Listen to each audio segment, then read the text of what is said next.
We are, of course, we're working with the District Attorney's Office in both the Northern Nevada and in Southern Nevada, as well as the AG's office. Statistics, workmanship's about 80% of our case load on solar. Misuse of license is about 9%. Over the limit, we don't see a ton of that. However, we are seeing more companies that are coming in and they're signing contracts with having zero value. Yet on the permit they're stating the value as $30,000, when in fact that solar company only has a $10,000 monetary limit. And we have a monetary limit in Nevada. I don't believe you guys have one in California, but it only allows that contractor to do a contract up to $10,000.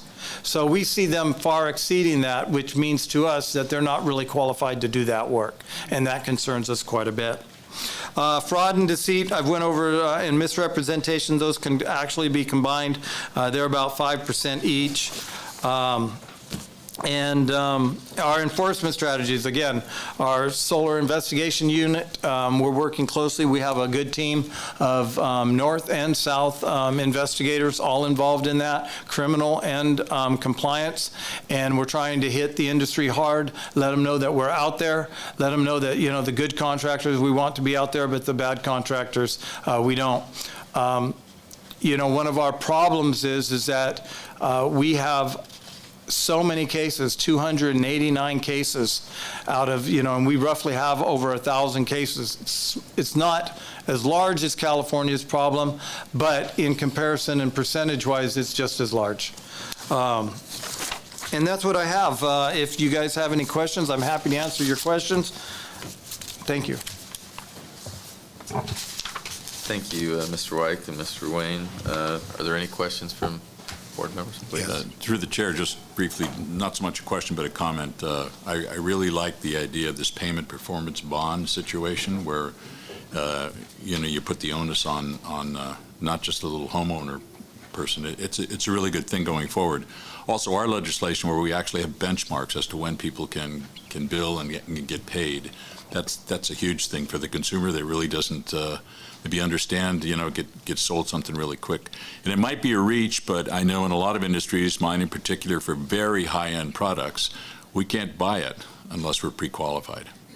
So something to think about for CALSA to see what might be done there, because these guys, you don't want them to go to Home Depot and buy solar panels and rip off a consumer.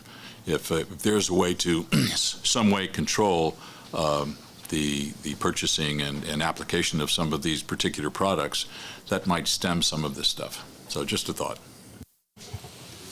Thank you. Mr. Hernandez? Yeah, Terry, this is probably for both of you. So when I go to Costco, there's always a guy in there that's trying to sell me solar. When you go to Home Depot, when you go to Lowe's. So do you guys investigate the legitimacy of those companies? Because I know in Nevada, we require that you have to be an employee of the company in order to be selling the product. So I don't know whether these guys are just, in-store salespeople or they're actually representing these solar companies. So I don't know. How do you guys handle that? Well, from Nevada's standpoint, the way I've been handling that recently is I'm holding both the installer and that sales company responsible. And what I'm finding is a great deal of success in doing that because the sales company wants nothing to do with it. And so they end up turning around, putting pressure on that installer to get it done and get it right. And I have specifically, I'm monitoring a case right now where I'm doing that, and both names are like in the contract. And it's kind of like I'm going to hold them both and let's see where the pressure goes to. And they're actually getting the job done. So I think keep them both in. If I could just comment on that, I'd ask Steve too. I don't know that he has a mic. So in California, you have to be a registered salesperson for home improvement. So, we find that often in solar, they're not. And it's a misdemeanor, it's a criminal misdemeanor to not be a registered salesperson. So we would confirm that. We've been doing some different types of undercovers where we're bringing out the solar companies that are advertising often under another name as kind of a marketing company. But yes, for California, if you're in Home Depot or Costco, we find though generally that that's been legitimate, at least what I've seen. I don't know, Steve, if you want to comment on that, but we are concerned about those that are selling the jobs that are complying with the home improvement requirements. They have to be registered. If they're violating the home improvement requirements, we can revoke that registration. If they're not registered, then we can they can be prosecuted by the local district attorney. Yeah, we have had a lot of concern from people that Costco is selling solar, but Costco has a contractor's license. So what we're seeing that they're doing is they're subcontracting it out to other solar contractors. Yeah, and the exemption in California, though, is if you're at a fixed location, you have salespeople at Home Depot, the consumer knows who they're dealing with. They've gone to Home Depot. But if you're an independent contractor and it's not your like brick and mortar location, then your salesperson needs to be registered. Now, we're finding, in the most part, though, with solar contractors that they are registering their salespeople. I know there's some that aren't, but just a kind of a heads up. I mean, I'll just say this. I even allowed my house to be used for this, to bring somebody out, because I just went on the internet and put in my address and said, can I get solar? And it was an advertisement that didn't have a license number. Now, come to find out that the contractor that came out was licensed. So, still misrepresentation, it's not using the right name style. We're looking into all that. I think the bottom line is we want this to all be transparent. We want consumers to be able to make an informed decision, know who they're hiring with, want the person that's selling that project or that contract to be registered and comply with home improvement contract laws in California. Thank you. Any other questions? Or Yeah, I comments? had a question and a comment. Thank you for the presentation. So I imagine, it's just daunting information in regards to just, you said 5,000 homes and potentially 85 million properties that still have yet to be solar, What is there, excuse my ignorance because I'm fairly new to the board, so I'm not sure how the solar industry works as a whole, but is there an entity that the solar industry falls under besides what we're doing and trying to prevent and educate the public?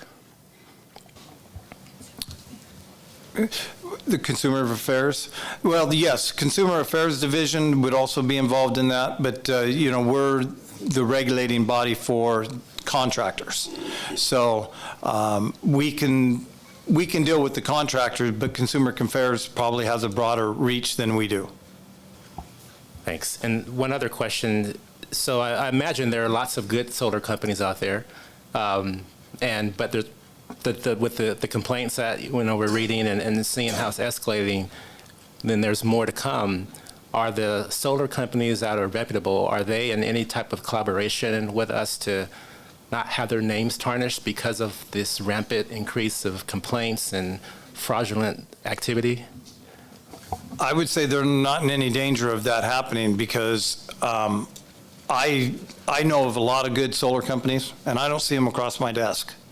And we're not out there to harm anybody in the industry. Like I indicated earlier, we call them in for an admin meeting and ask them what's going on with their business if we see a problem. And we try to help them correct that problem and give them time to correct that problem. But some of these companies, like I say, they just don't have the experience to be doing this type of work. And that's when they get into trouble. Yeah, if I could make a comment on that. Steve Gross sent an email to me a couple days ago, and he's identified solar contractors that have never received a complaint. He's like, why don't we recognize them at a board meeting? So I said, Steve, we probably should do that. But I was asking, Josh, I'd be curious if you could tell us how many residential homes in California have a solar system. Do you know? I think it's over 1 million now. Yeah, and can you serve as a conduit to get information out to your solar contractors? And I know that's a real avenue we want to pursue further. But as far as the outreach to consumers, we have similar programs in California where our senior scam stoppers. We work with trying to work at the building department level. Anywhere we can to try to get the word out to consumers about, I don't want to step on the next agenda item, so I'll stop there, I guess. I think they're going to cover that. But do you have any thoughts on that, Josh, how we could do a better job? Yeah, just Sorry, to make to sure. reach- meet to reach your customers, you're saying? contractors. Let's leave it at that. Well, they have another agenda item for consumers, but to help educate your contractors so that they have an improved business model. Because like I pointed out early, some solar contractors never receive a complaint. Others are getting a lot of complaints. What can they do to change their business model so they're more responsive to their customers? Yeah. A couple of thoughts. One, as you know, basically anytime I get an email from Mike saying that you all want to educate our solar contractors, we do so immediately. So we have a weekly newsletter, and anytime there's an update to consumer protections or consumer rules, we make sure to share that widely. So to the extent that you feel like there are important laws or regulations that you're seeing contractors not adhere to, you should know that CalSA we are always willing to educate our members about it. As far as folks who are not members, because we represent 85% roughly of like the installed capacity in California, but there's a long tail of solar contractors, a lot of people who do not that very many jobs. There's also some large contractors that are in CalSA members, and for those guys, obviously we have less leverage because they're not a member of our association. If there's a member of ours who, we get a notice from you, hey, we need them to engage with us, we reach out to them right away and we say, hey, pick up the phone, CSLB is trying to reach you. For someone who's not a member, it's a little bit more difficult. Sometimes they'll take our phone calls just because we say, hey, we're the state trade association, we need you to act on this, but we do have less leverage in that situation. And I would just say, I was saying this to you earlier, to the extent that there are contractors who are repeatedly not following the law, we totally believe the CSLB should go after those guys and take their license. There was a discussion earlier about, what the good contractors, how they feel about the actions of these guys who don't represent the industry. From our perspective, we think the vast majority of solar contractors run reputable businesses, right? And the ones that are doing shady things, I can tell you the good contractors don't like those guys, and they don't want them to be continuing to operate. So that's just a couple of thoughts. Thank you. I'll turn the time back over to Chair Love on this item. Thank you. Are there any other comments or questions from the board? I do have a question, but I'm going to save it until after I ask. Are there any public comments? Seeing none, I'm going to, I'd like to ask both Jim and Terry a question, and I'm going to ask Jim if he would pull his microphone a little closer to him because we can hardly hear you. I'd like to know, under the category of training, especially when it comes to seniors, in the training process that either of you know for the solar contractors, do they educate? Is it part of their training to educate the public about the upkeep of the solar panels? For instance, do they tell them that those panels need to be cleaned?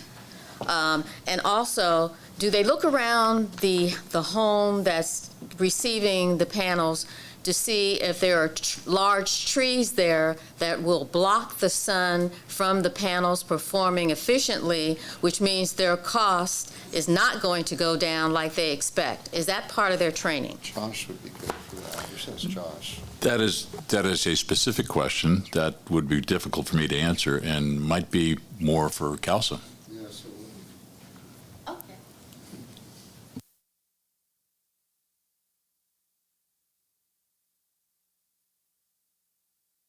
Make. With respect to the trees, let me give you an example, which may be a better answer to your question. I get a lot of solar companies that go out there and install a solar system on a roof that's an older roof.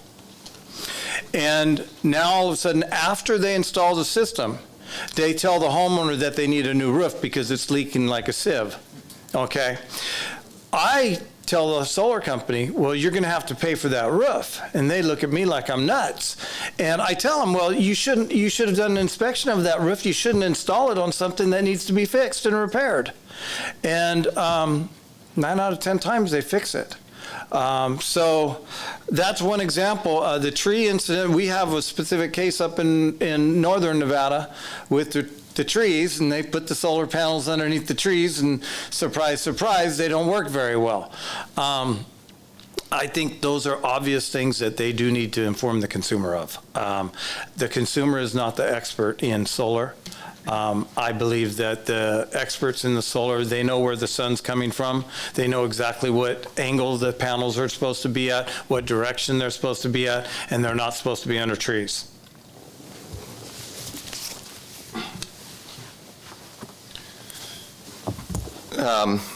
So when it comes to something like trees, my experience is the vast majority of solar contractors will use like a modeling software, right? So, and they're incredibly sophisticated actually. So more often than not, they will account for the fact that there are trees, and it will be accounted for in the design. Doesn't mean it always happens. Sometimes you'll also see, like I've seen clauses in contracts where they say, hey, you could see increased production, but it's going to require you to, remove a tree or something like that, and there will be some language in the contract. But for the most part, the software can really account for that. It's again, pretty sophisticated. And then you also had a question just about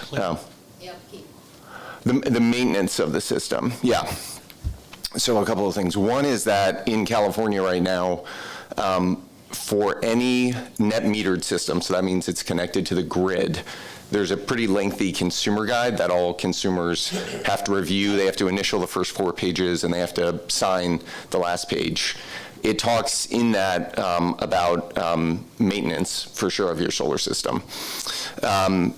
There are some companies that will also do a performance guarantee. And in fact, with third-party ownership arrangements like leases and PPAs, there are oftentimes, again, clauses in the contract that the system has to perform at a certain function or a certain level. If it doesn't, the customer is compensated.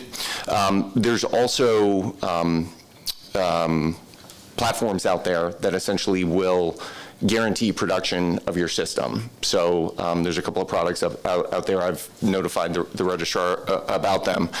And they will monitor your system, and if it's not meeting certain thresholds, you'll be compensated. There is a monthly fee for those systems, but that's something that we're seeing a lot more customers take advantage of. Yeah, just kind of further something Josh said, we have a requirement in California, you have to have that consumer notice in the contract, which is what I think you're referring to. Yeah, so the consumer guide, so again, this is in, if it's a net metered system, so, if you're a municipal utility customer, you don't have to receive that guide, but if you are in an investor-owned utility district, you do have to read that guide and sign it. That has to be done before the contract is signed, and it has to be uploaded. So ostensibly, the CSLB can actually get access to that. Yeah. Thank you. Yeah, my pleasure. Sure, one other comment, probably a question for you or maybe a recommendation from personal experience with solar in my house. Is there a recommendation that there'll be a guard put around or some type of screening put around the perimeter of the solar panels so that you don't create a nesting ground for pigeons? Oh, you're like critters, you're saying? Pigeons, specifically. Pigeons, yeah. Unless you like the cooling of pigeons. So when I got solar on my house, I asked my contractor about that, and they said it was a waste of money. But this is not the official council position.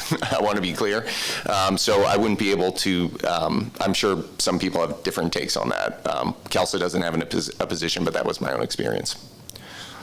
Right, thank you. Mm-hmm. Thank you both. Thank you all for your input. Very interesting discussion. We are in the home stretch. We are coming up on our last item, which is item D5, discussion of CSLB and NSCB consumer awareness, and I will turn that over to Chair Martin. Thank you. First, I'd like to introduce our Public Information Officer, Randy Escamilla. He's going to lead Nevada's portion of that discussion. And Catherine, which I don't have Catherine's last name, White, will lead California's portion of that discussion. So, Randy, if you'd like to come forward and Catherine, I guess. And I would just personally like to reinforce what Ms. Green said earlier about Randy, or Mr. Escamilla, sorry. He's been a blessing to our organization. It's nice to be on the news for good things, and we are getting a lot of news time in recent months, all for good things that Mr. Escamilla points out that the board is doing. So, thank you. Catherine, I guess you're going first. Yes. So, good morning, California and Nevada board members, Registered Vote, Executive Officer Green, and staff with the California Contractors State License Board and the Nevada State Contractors Board. As been introduced, I'm Catherine White, the Chief of Public Affairs of California.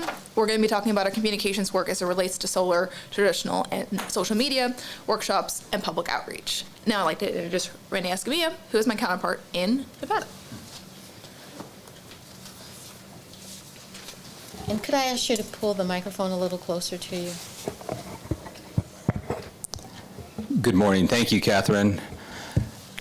Chairwoman Love, Chairman Martin, Registrar Fote, and Executive Officer Green, members of the boards, and ladies and gentlemen. I'm Randy Escamilla, Public Information Officer for the Nevada State Contractors Board. Because of the volume of homeowner complaints related to residential solar, we're shining the spotlight of accountability on residential solar. We've not only created our specialized solar investigations unit, we're highlighting these issues and informing consumers of problematic solar companies. The news media is a large part of our overall strategy to inform consumers about the protections we offer. These are images from our first major news conference in April announcing the arrest of a solar contractor. As a former TV news journalist, it's apparent to me that we are filling a news vacuum. We held this news conference announcing the arrest of solar company contractor Derek Carbajal. Our investigation found that he stole $250,000 from elderly homeowners without performing any work. This felony case is so egregious, we referred it to the Nevada Attorney General's office for prosecution, where it remains at this point. This is Titan Solar Company President Kenneth Williams. He swore and proudly stated during a disciplinary hearing that they only had about 100 complaints. Titan Solar is presently one of our worst offenders, and so despite objections from his attorney, we invited the news media to a disciplinary hearing to again shine the spotlight of accountability on his company. And because we anticipated he would paint a rosy picture, we went before the news media and talked about the issues we've seen with the solar industry. Furthermore, our Deputy Executive Officer, Dave Bihar, provided details on the specialized solar investigations unit we just formed. Here is a news report on it, and as we cultivate relationships with the news media, we are also making it easier for them and providing journalists with pre-screened victims who will talk, as you will see in this report. Now at 6:30, we introduced you to an elderly couple who fell victim to a disreputable solar contractor, and they're just one example of a growing number of disgruntled customers here in the Valley. Fox 5's Joe Vigil is here now to tell us more on an effort to stop these shady installers before they strike. Joe? Well, John, the Nevada State Contractors Board tells Fox 5 it has seen a significant increase in complaints about solar panel installations. Some customers report incomplete jobs. Others say the full details of the deal weren't disclosed before they signed on the dotted line. William and Cecilia Scribner are among the growing number of Valley residents left with complaints about their solar contractor. They installed the panels before I got written documentation that I could actually read and digest. And when I got the written documentation, it showed that they had taken a lien out on my property, and I thought I was engaging in a contract that was against my credit, not against my house, not against my title. And that was my problem. Their story not that uncommon to investigators. Unfortunately, it's a very target-rich environment where people can come in and make quick money, significant dollar amounts.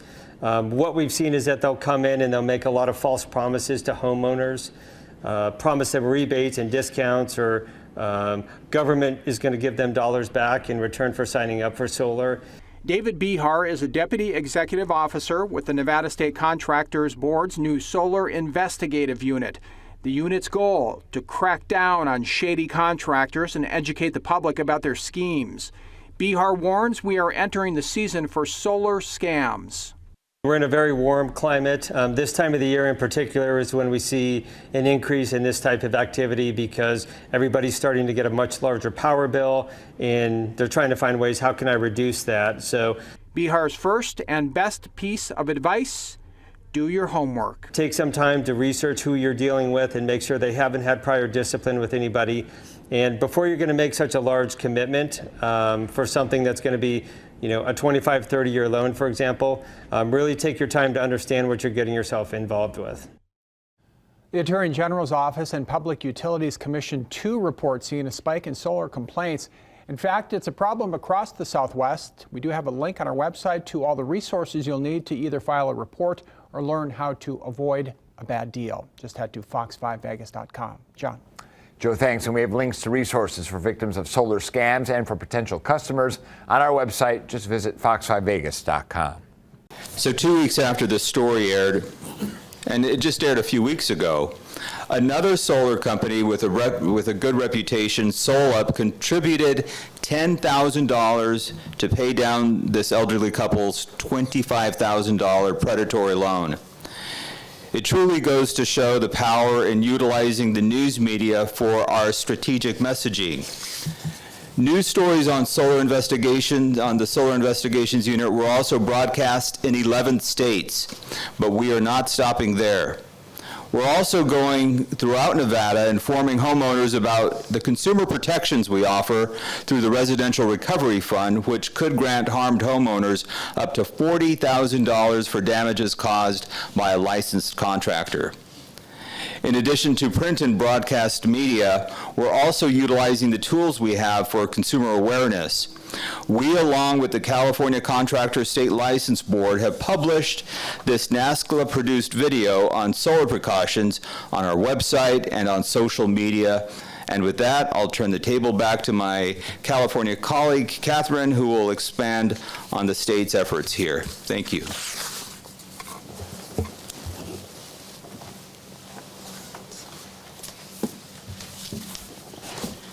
Thank you, Randy.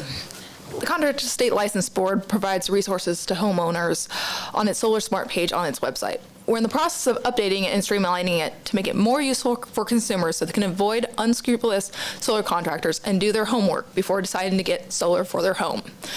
On the website are a number of publications to educate consumers about contracting laws and regulations, including steps to take to put a contractor on notice if issues arise with a project. We've recently created this publication that provides steps a consumer should take before firing their contractor. If you actually go back to the previous screen so everyone can take a quick look at it. Thank you. We're in the process of getting this on the website. We're hoping to get it up in the next few weeks, but part of what led to this publication was the fact that we've been getting all these solar complaints, and then all these people have been haven't been taking the necessary steps to make sure that we can do a proper investigation. So we want to make sure that the consumers know, but then the contractors also know. So with that, we'll go back to our next slide. We also inform consumers through our Senior Scam Stopper and Consumer Scam Stopper seminars. We work with legislative offices and community groups to provide information about construction-related scams and how seniors, who are often preyed upon by unlicensed or dishonest contractors, can protect themselves when hiring a contractor. Sessions feature expert speakers from local, state, and federal agencies who present broader topics on consumer and financial scams. Solar has become a frequent question at the seminars, and as a result, we created this solar flyer you'll see on the screen that we also translated it into Spanish as well. And this is something that we're going to be distributing at a lot of future Senior Scam Stoppers, because we've been, like I noted, we've been getting lots of questions about it, and so we're hoping just people looking at this and then going to our Solar Smart page will be really useful for them. Then next slide. And then I'm going to be giving an introduction to the video we're about to see. Hopefully this one will work properly. We've also worked with the media to help educate consumers about unscrupulous solar contractors. One particularly notable contractor is Freedom Forever, which the Contractor State License Board is working with the Attorney General's office to get the license revoked. The accusation against Freedom Forever and 13 prior citations are noted on Freedom Forever's public license detail on the website, and is also disclosable to the media and the general public. To not compromise ongoing investigations, CSLB only provides what is disclosable and publicly available while also providing consumer tips and guidance. CBS Sacramento aired 2 stories regarding Freedom Forever and their practices. In the video we're about to play, a woman says Freedom Forever signed her up for a solar contract that she never agreed to and ultimately resulted in a lien against her home.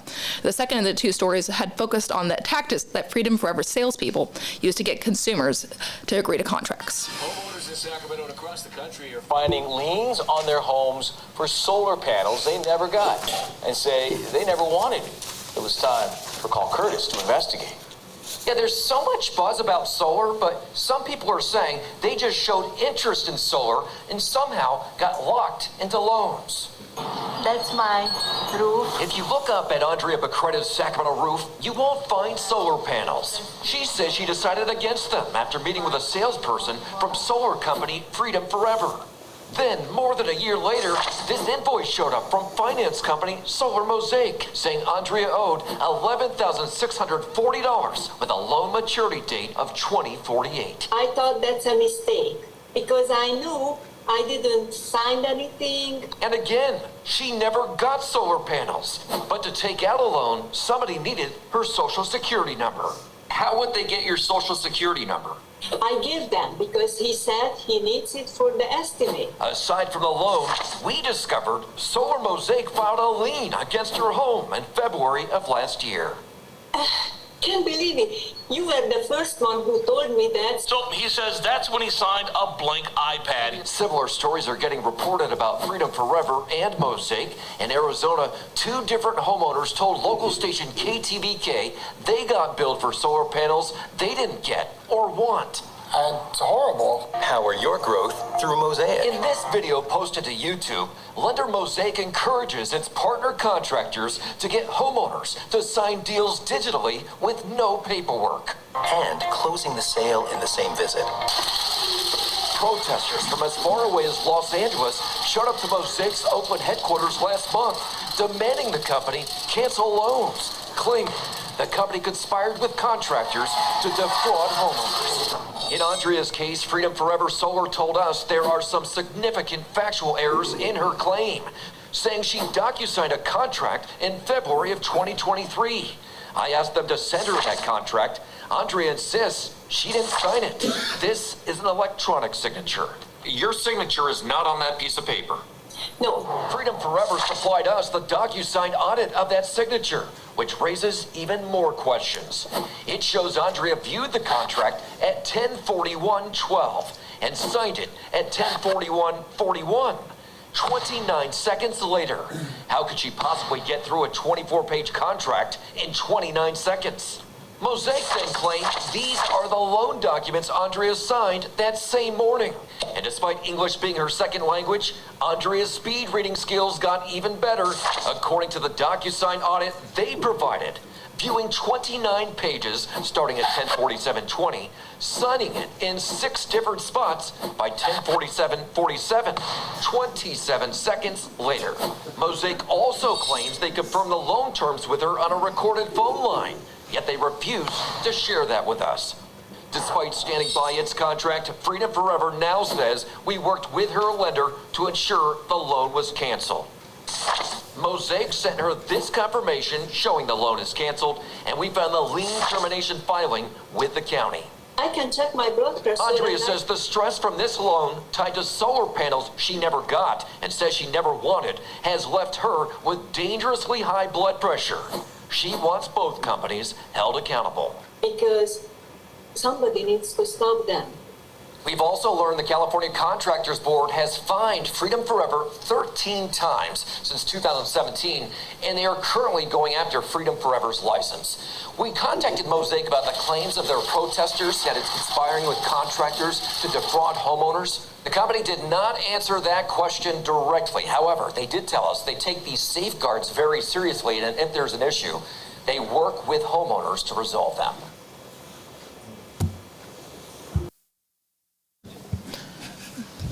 So Freedom Forever is one of the companies that we had targeted in our multiple offender unit that was mentioned in the previous item that focuses on these solar contractors with a significant number of complaints.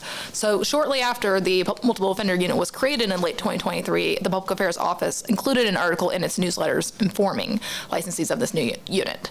And so far in fiscal year 2023-2024, CSLB has referred 78 solar investigations to accusation where a license could be revoked or suspended as a result.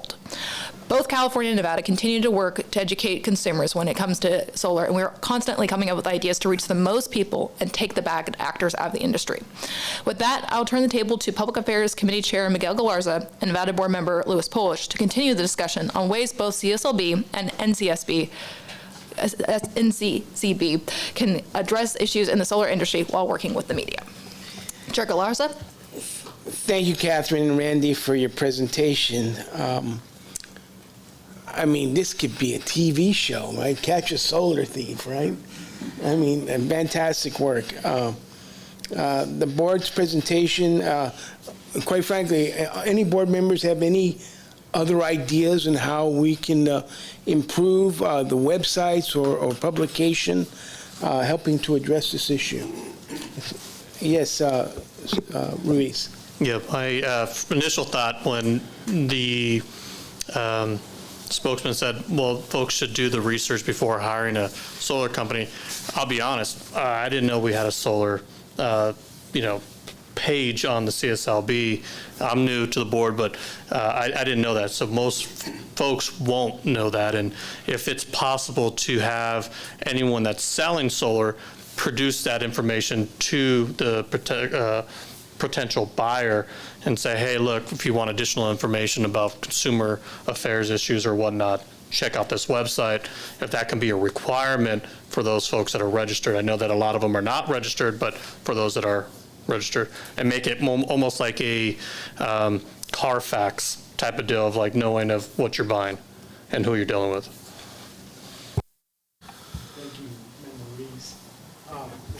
Yeah, I got a quick one. It's probably for Randy and for Catherine. I know in the Nevada side, first off, Ed and Randy has been unbelievable. He's doing a great job for us. But I know our social media is obviously becoming a bigger presence. And I was just wondering how that awareness is. That would hit on the topic that Mr. Ruiz just hit on, where we can let people know more, right, that's available for them to look into proper solar contractors, the ones that maybe, do the right thing.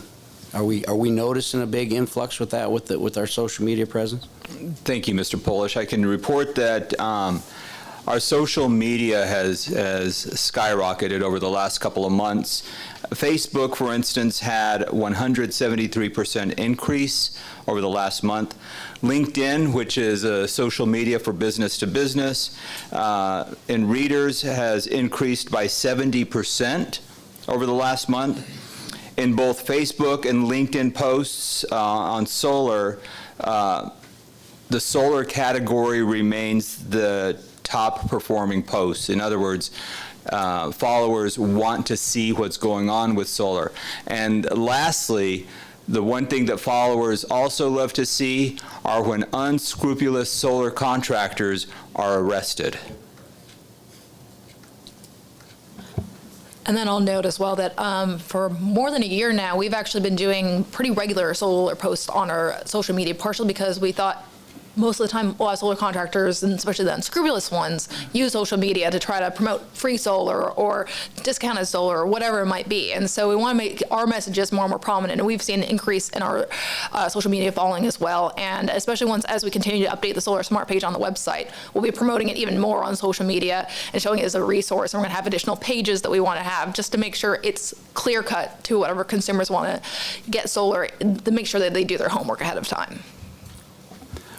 Randy, maybe for you, I know obviously with you joining our group and your presence on TV, right, the newscast, we have to be noticing that has to be driving that you know, the influx of people looking at our social media pages and whatnot, I would have to believe.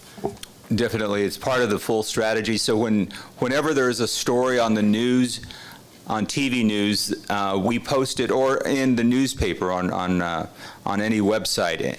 We repost that on our social media so that we can really maximize the viewers. Well, you know, again, the awareness is number one with this. As we listening to this today, both boards are having the same issues, right? Whether it's Nevada or California, and I'm sure it's in all of the western states where solar is really becoming rampant. And I think social media is obviously the way, right? That's to get people the awareness. But I'll tell you, when we have the presence on the TV with the news or with anything like this, I'll tell you, I know the amount of calls that I get from people about things that, holy cow, I didn't know that was that a big of a deal, or I have a story, right, unfortunately. I don't know how we can continue to make this awareness, but the news is a huge thing, if you ask me.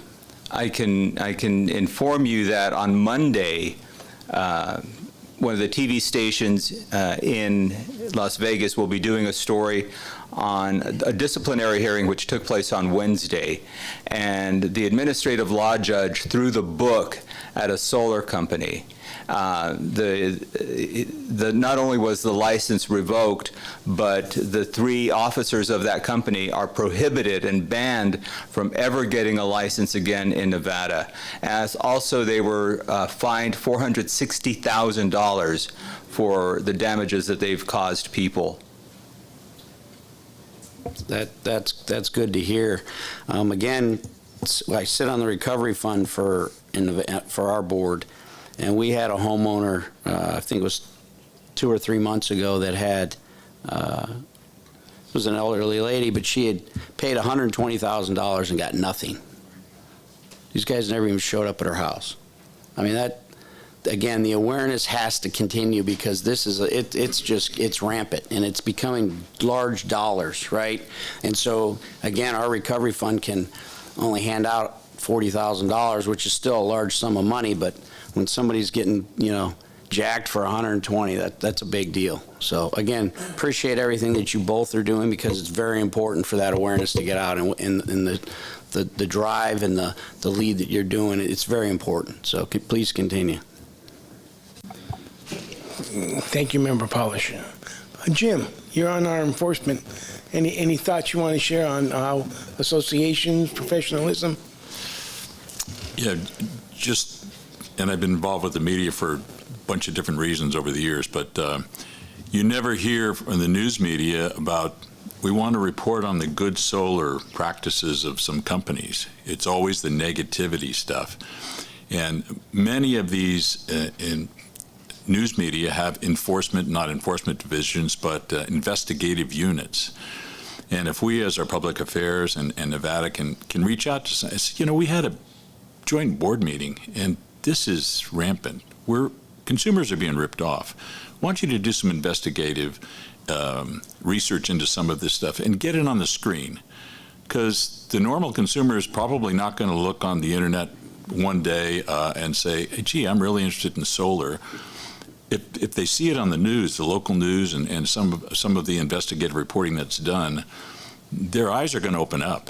I mean, like I said, people aren't reading the news tonight to see a very positive story about solar. They're going to get negative stories, because, you know, a lot of that, in fact, doesn't sell. The positive stuff, it's really unfortunate. So, and then there's a lot in contractors associations and and groups that I'm involved in the state of California that would be happy to get the word out and cooperate a lot with the Contractor State License Board to assist in any way possible. So one more thing, just a thought, and I was going to bring it up to Josh later, but next week in our Wall and Ceiling Alliance, we have what we call the Construction Excellence Awards. And it nominates a number of different contractors for specialty things that they did over and above and really highlights them. And I think something like that would be good for the solar contractors that are doing a good job to get recognized some way, somehow by their peers. It's really important, and it's uplifting for the industry. Thank you, Member Ruling. I've done some senior scammer events, and just thinking maybe for IT to be able to go to a senior scammer event and say, hey, here's this red button here, that's the bad actor list of solar contractors. And this blue button, it's the good actors list. And to help, differentiate the two different, and so that they don't have to drill into the licensing and the number, they could just look at a list really quick and say, oh, you're on the list, and avoid them with all.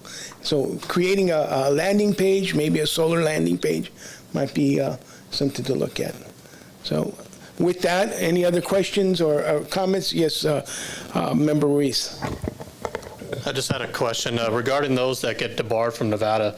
Do we here in California look at some of those folks that are debarred from applying here in the state? Because I know, in our line of business, there's contractors that get debarred, then they open it up, another license in somebody else's name, and they're still running the show. But just want to know about that for Nevada. Yeah, I'm really pleased to report that with NASCLA, we talked about the National Association earlier. California was the pilot for establishing a national database of license information, and that includes disciplinary actions. So we do revoke if somebody is disciplined in another state. We have a specific statute that provides for the revocation of that license. We think that's a very effective tool. We're currently trying to expand it into other states. I think Nevada is a partner in that.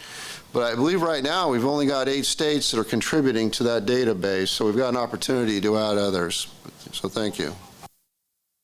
So in addition to that, I'd like to mention that we have over the years sent in our neighboring states, if we revoke a license, we send that decision in order or final order to California, Arizona, used to be Utah, and then they would, and you do the same in turn, so that we don't have to hear the case again. It's just grounds for discipline in our state if they've been disciplined in another state. So.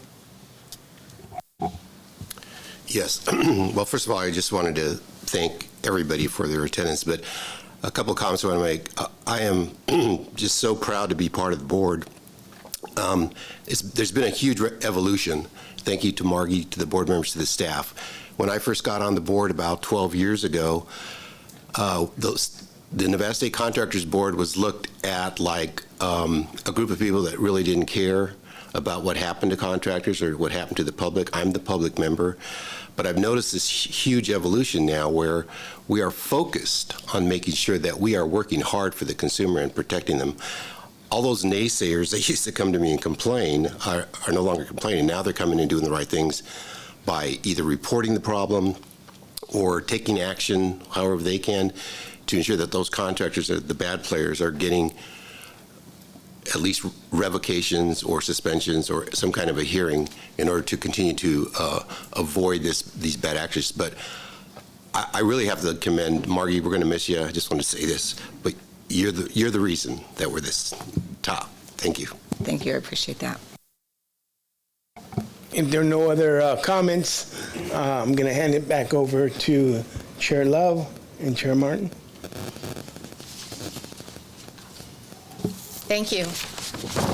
And I'll ask one more time, are there any public comments? I see one. I see two.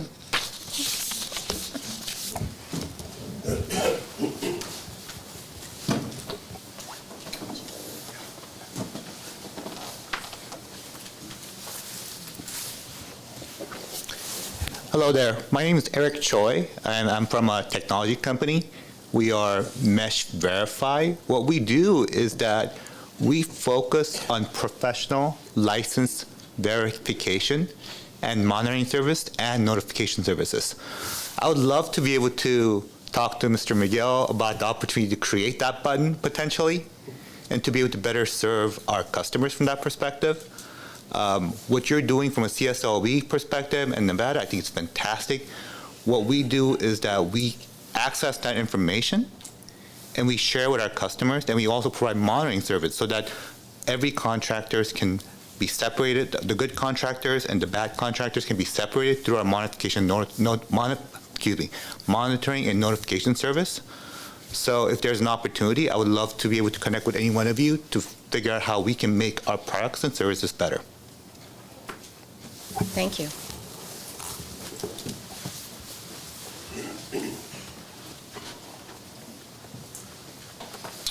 Hi, Josh from CalSA again. Just want to reiterate our willingness to continue to work with the board on any proposals you would consider to assist with this matter. We have an open door. Happy to talk to you anytime. The other thing I wanted to offer is Freedom Forever is a member of CalSA. I actually talk to them regularly.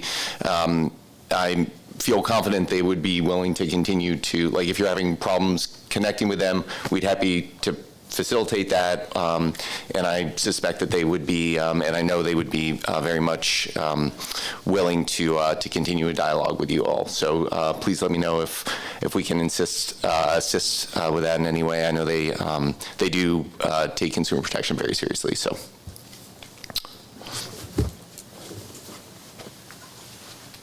Any other comments from either the board or the public?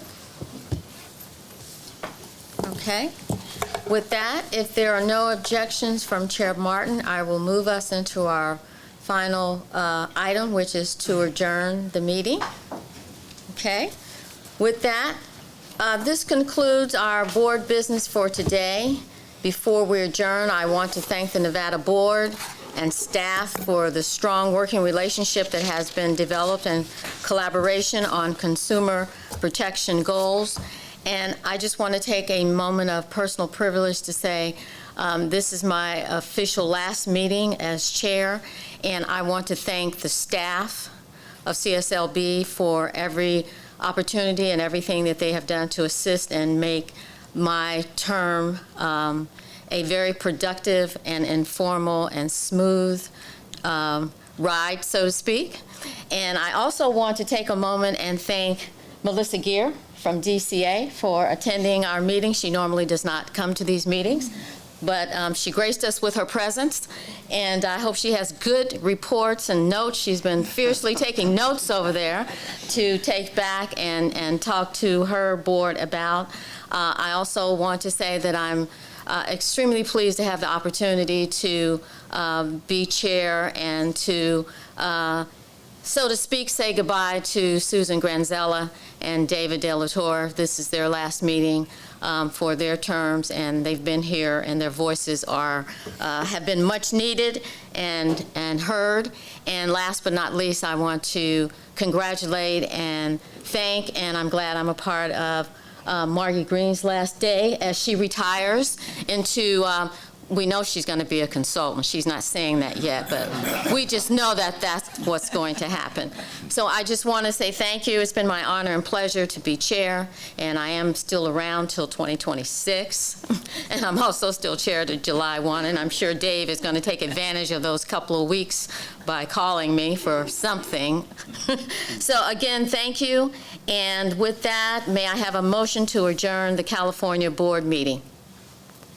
So moved. Second. Okay. And who did the second? Jim.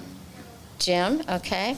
With that, we do not need a roll call, and I'm going to turn it over to Chair Martin so that he can adjourn his Nevada board. Thank you, Chair Love. Appreciate the opportunity to be here and work with Chair Love and Registrar Foat. And before we adjourn, I need to ask if there's any public comment. Seeing none, I think Margie, or Miss Green has something to say. You can call me Margie. I would also like to echo all the comments. We have really appreciated working with the California Board over the years, and it's been a privilege to know you and work alongside each and every one of you. Our states play a significant role in how and what a model regulatory agency should look like.